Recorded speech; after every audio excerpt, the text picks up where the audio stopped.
Assalamualaikum warahmatullahi wabarakatuh. Alhamdulillahirrabbilalamin. Wabihi nasta'in ala amri waddin. Wassalatu wassalam ala asyrafil anbiya'i wal mursalin wa ala alihi wa sahbihi ajmain. Amma ba'du. Puji syukur kehadiran Allah Subhanahu wa taala, berkat nikmatnya serta junjungan kita kepada Nabi Agung Nabi Allah Muhammad Rasulullah SAW. Kemuliaan nuzulul Quran di bulan Ramadan. Malam turunnya Al-Quran umumnya diperingati 17 Ramadan, memiliki keutamaan besar sebagai malam yang lebih baik dari 1000 bulan, penuh berkah dan ampunan. Momen ini menjadi peringatan turunnya petunjuk hidup, momen turunnya malaikat, serta waktu mustajab untuk meningkatkan ibadah, membaca Al-Quran dan istiftaf.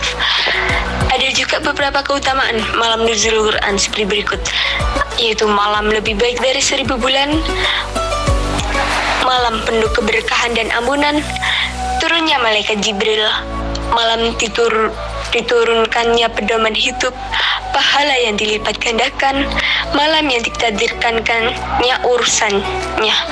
Perlu kita ketahui bahwa Al-Quran mulai diturunkan kepada Nabi ialah ketika Nabi berkhalawat di Gua Hiro pada malam Senin, malam ke-17 Ramadan tahun 41 dari tahun kelahiran Nabi SAW, bertepatnya dengan tanggal 6 Agustus 610 Masehi. Penetapan malam nuzulul Quran tanggal 17 ini berdasarkan keterangan firman Allah Subhanahu wa taala surat Al-An'am ayat 21. A'udzubillahi minasyaitonirrajim. Bismillahirrahmanirrahim. In kuntum amantum billahi wa ma anzalna ala abdina ya jam'an. Jika kamu beriman kepada Allah Subhanahu wa taala dan kepada apa yang kami turunkan kepada hamba kami Muhammad di hari Furqan, yaitu di hari bertemunya dua pasukan. Yang dimaksud hari bertemu dua pasukan adalah bertemunya tentara Islam dengan tentara Quraisy dalam pertempuran Badar yang terjadi pada tanggal 17 Ramadan tahun kedua Hijriah. Adapun ayat yang pertama kali turun ialah surat Al-Alaq ayat 100-5 yang berbunyi, A'udzubillahi minasyaitonirrajim. Bismillahirrahmanirrahim. Iqra' bismi rabbikal ladzi khalaq. Khalaqal insana min 'alaq. Iqra' wa rabbukal akram. Alladzi 'allama bil qalam. 'Allama insana ma ya'lam. 1. Bacalah dengan menyebut nama Tuhanmu yang menciptakan. 2. Dia telah menciptakan manusia dari segumpal darah. 3. Bacalah dan Tuhanmu lah yang maha pemurah. 4.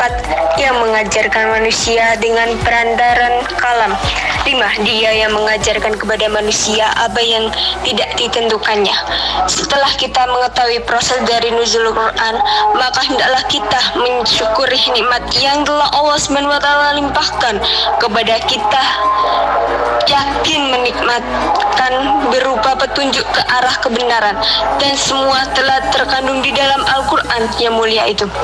Ketahuilah bahwa Rasulullah SAW selalu mengaruh perhatiannya kepada Al-Quran dengan bersungguh-sungguh, terutama pada bulan Ramadan.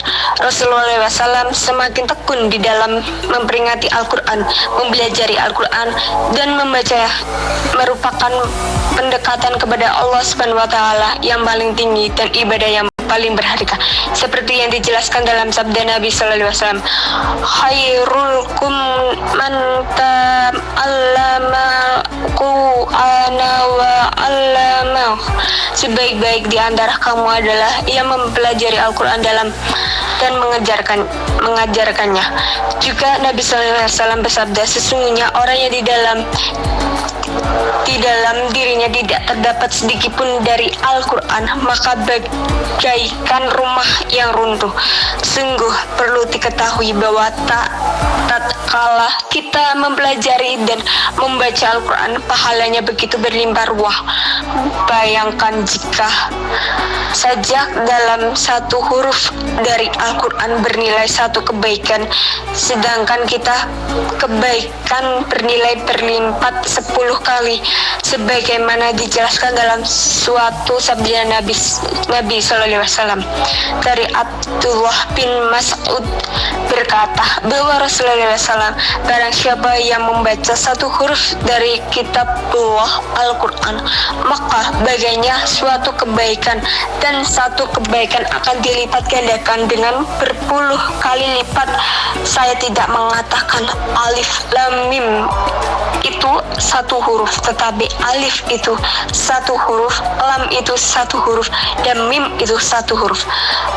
Berarti Tirmidzi yang berkata hadis hasan sahih.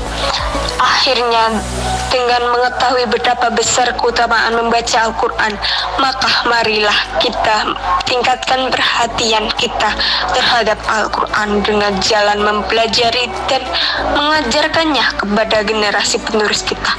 Demikianlah materi yang dapat saya sampaikan. Semoga Ramadan tahun ini membawa transformasi nyata bagi iman kita semua. Mohon maaf atas segala kekurangan dan kata-kata yang kurang berkenan. Wabillahi taufiq wal hidayah. Wassalamualaikum warahmatullahi wabarakatuh.